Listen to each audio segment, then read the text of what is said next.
Ассалаумағалейкум, құрметті қазақ елі, құрметті көрермен, құрметті YouTube көрермендер. Сіздермен бүгінгі күнде Аулада гараж YouTube каналы.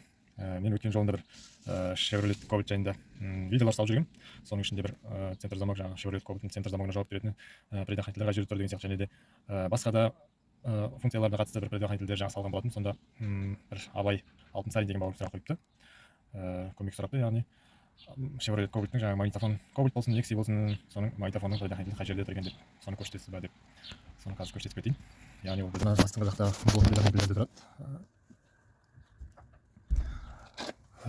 Яғни магнитофонның предохранителі мына 15 деген, мына 15-ті көріп жүрсіздер мына жерде көк түсі.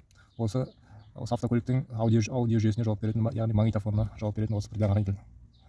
Менде басқа да өткендер әртүрлі осыған қатысты видеолар салған болатын. Мен тағы YouTube арнама кіріп қарасаңыздар болады. Егер осы видеолар ұнап жатса, лайк басып, коммент қалдырып, осы Аулада гараж парақшасын тіркеліп кетіңіздер. Абай Алтынсарин бауырым, мынау деген осы көк предохранитель магнитофонға жауап береді.